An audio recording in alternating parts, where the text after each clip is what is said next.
presenter this evening is Jennie Smith. Once insurance agent, now turned tomato farmer, Jennie is an entrepreneur, a foodie, and a worldwide traveler. Tonight you'll hear about her journey back home, and if you visit some of Des Moines' finer restaurants, you've probably eaten one of her tomatoes. So please welcome Jennie.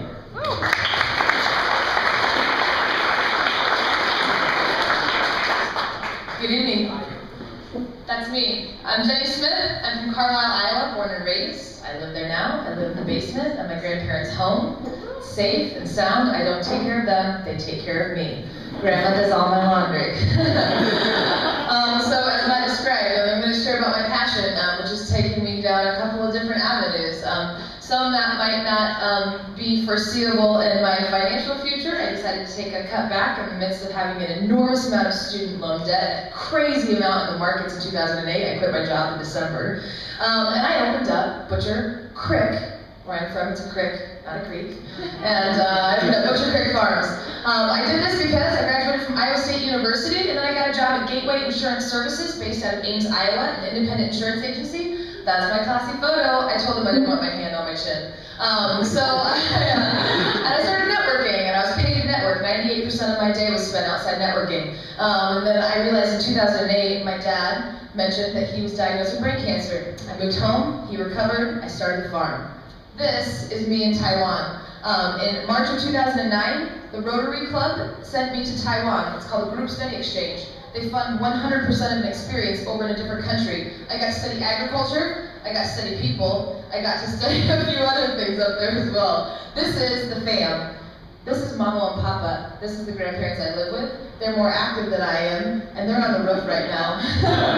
This is Mom and Dad. This is the downtown Des Moines Farmers Market. And this is me over in Taiwan as well. So in Taiwan, it was kind of a pivotal moving point for me, because this is when I learned about agriculture in other areas and the lack of experience that I had in my own field. The tomato. I grow heirloom tomatoes. There's two kinds of tomatoes available, heirlooms and hybrids. Hybrids are red and brown. Heirlooms taste better.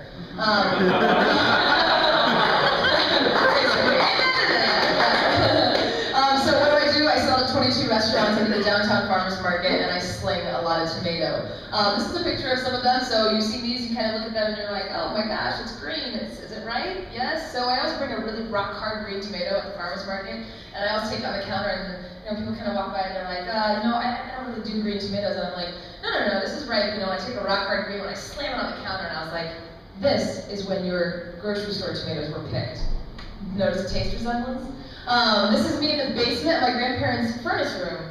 Seed Savers Exchange, based out of Decorah, Iowa. Seed Savers Exchange is the largest contributor to the World Seed Bank ever. It's in Norway. In case of a nuclear war, they're saving 2 of every seed. A company in Iowa is the largest contributor. How cool. Propagation? This is what makes me sexy.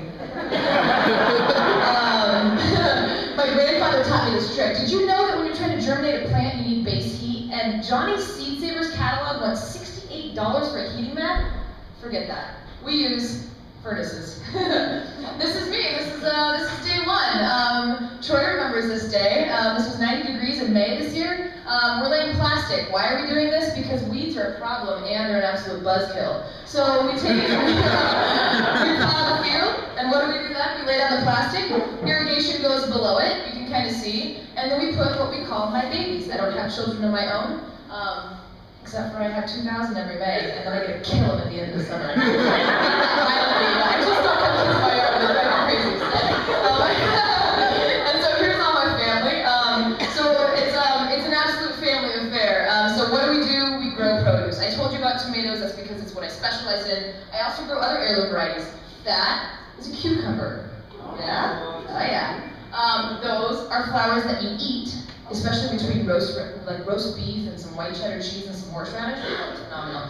Onions hanging from the ceiling, carrots going out of the ground. So what do I do then? Well, I'm a foodie. I work in a restaurant. I've worked in 5 restaurants in Des Moines. Everybody always wants to know, hey, can I get your produce? So what do? We do food events. This was a BLT event we did out of Gateway Market West. When it was actually there, and we did a little BLT event, right? So we had different purveyors of local bacons, local arugulas and greens, and then the tomatoes. This was annual heirloom tomato dinner that we did at Les Jardins restaurant on 42nd Street, as well as a few other places. So what do? We take tomatoes, we make them available for sale on the table, And then we cook an entire dinner, and then you get to eat like the white tomatoes and the green tomatoes, and if you like them, you can buy them afterwards. Or pick up some Tums, because they will give you heartburn. More food events. I told you, so I quit my job. I had a salary, benefit, safe harbor, 401k, all of those kinds of wonderful things. What do I have now? Not enough hours in the day. I work as a waitress. I do caterings. This is a party out in the field. More caterings. More caterings. More caterings. More caterings. This is time to party. The top picture, what do we do? It's all about agritourism. People know me, they look at me, and they're like, oh, you're such a pretty girl, you're young, and you're intelligent, you're educated, you can't farm. The freak I can't, all right? So here's the deal. I spend a lot of time thinking out in that field, and I want people to come out there and see it, which is highly important. So we do a lot of agritourism, have different potlucks. The serving side of me. What happened is people found out that what happened to Jennie Smith, and who gets a name like Jennie Smith too? It's a real name, don't steal my identity, please. So what happens, people catch on to the story. Corporate America, you leave your job, you go into this wonderful kitschy farm, you provide local sustainable foods, farmers markets. But it's a story, and the reason why I grow an heirloom is because an heirloom in nature means a story passed down from one generation to the next. I grow heirloom seeds. It's because they haven't been chemically injected by major food companies to make it turn red and round. That's why I live with my grandparents. That's why I do what I do. I love that saying too, who's your farmer? It's not about buying organic, it's not about buying local, it's about buying food from somebody that you know that grew it. You don't have to question whether or not it's organic. You don't have to question whether or not how do they wash it, what's their pesticides used.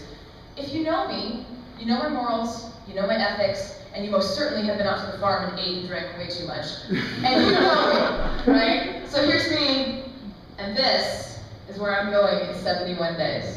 Rotary has sponsored me to go get my master's degree in sustainable agriculture in New Zealand for 1 year. I'm closing the business. It's going to be dormant, and you'll see me when I get it back.